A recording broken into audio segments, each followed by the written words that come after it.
It is time for another round of sound. It's the #1 Cochran Sports Showdown. Good evening, everybody, and Merry Christmas. I'm Josh Taylor. We have a lot to talk about on this show, including the Pittsburgh Steelers. Are there chances for winning these last two games and winning the playoffs stronger now after beating the Raiders? Also, is Pitt playing with fire in the transfer portal? And we'll give a treat in the stocking and a lump of coal to two people, or two entities, if you will, for 2022. But our #1 topic for tonight is the Steelers and last night's game against the Las Vegas Raiders. Also, the tribute to Franco Harris, the 50th anniversary of the Immaculate Reception, and then the entire week leading up to last night's game. And to help me discuss that, our panel, just two panelists, a fireside chat, if you will.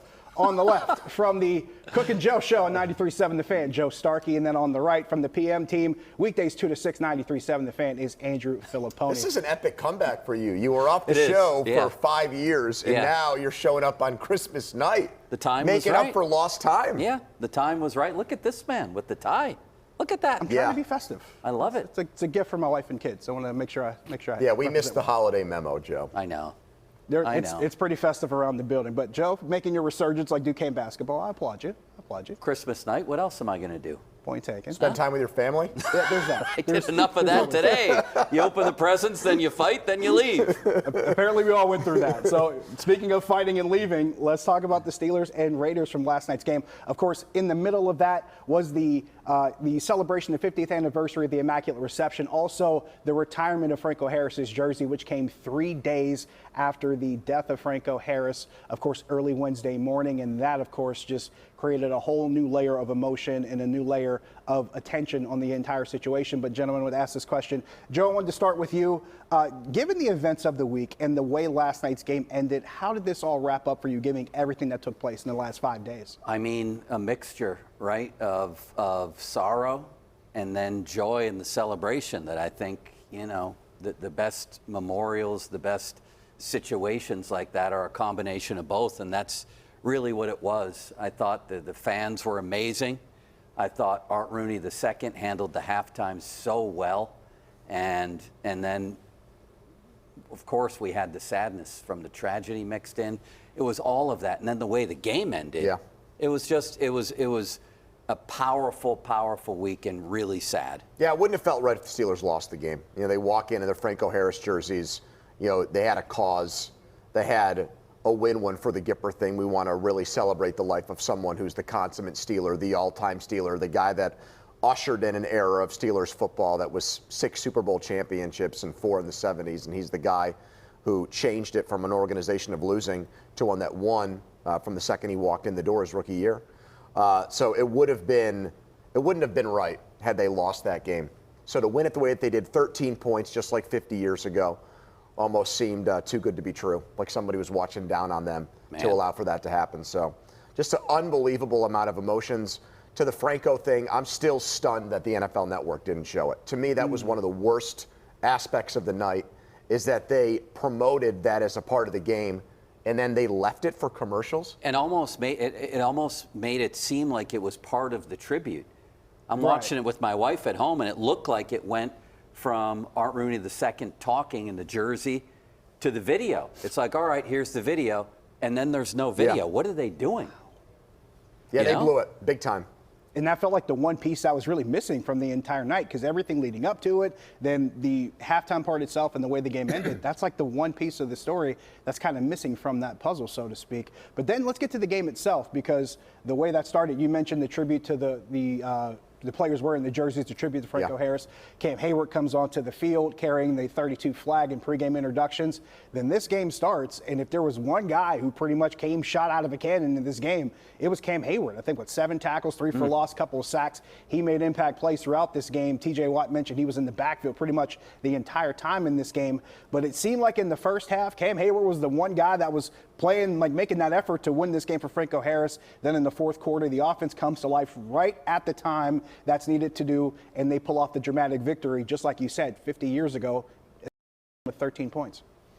Yeah, I mean, I think that from the offensive standpoint, that's the way that they won a lot of games at the start of Ben's career. You know, is that the defense would be dominant and you're just waiting for the offense to put together one drive.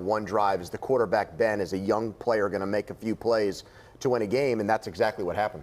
Yeah. I mean, I know the conditions were way different, and obviously the stakes were not the same, but go look up Ben's stat line from Super Bowl 43 and compare it to Kenny last night. It's nearly identical. It's 1 touchdown, 1 interception, and it's a long drive, a touchdown drive, not a field goal, a touchdown to win the game. So I always felt like early in Ben's career, you didn't measure him up against the other greats by stats.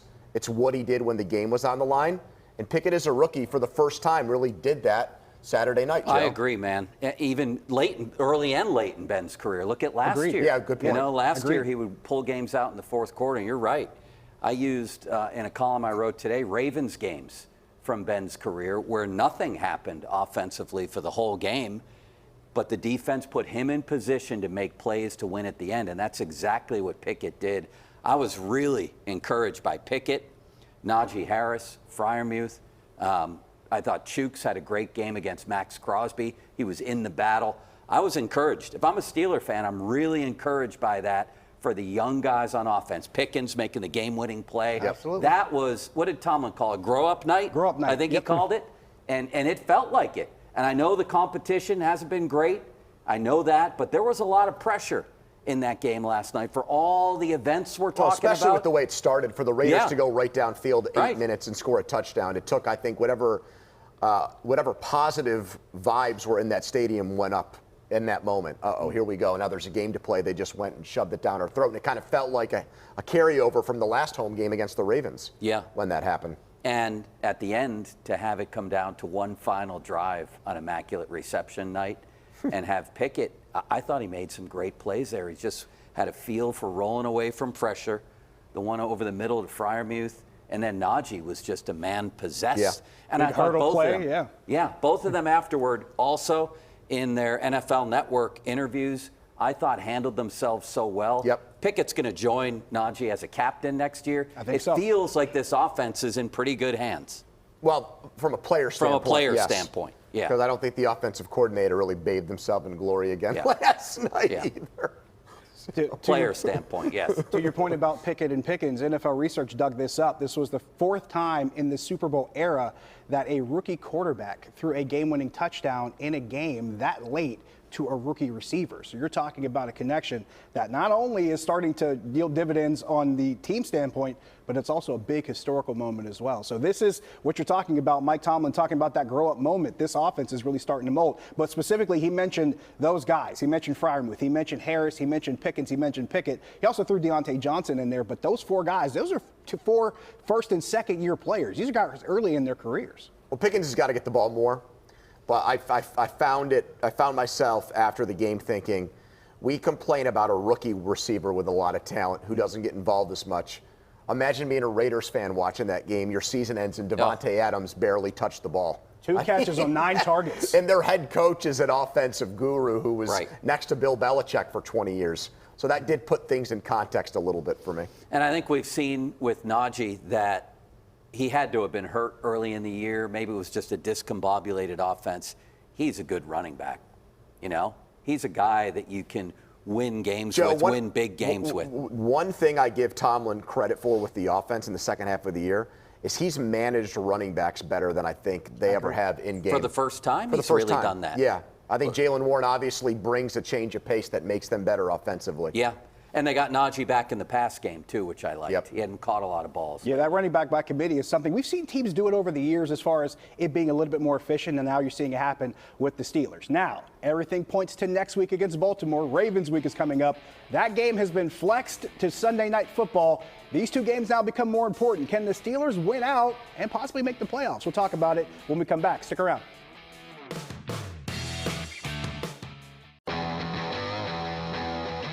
Number 1 Cochran Sports Showdown is brought to you by Number 1 Cochran. Go one better.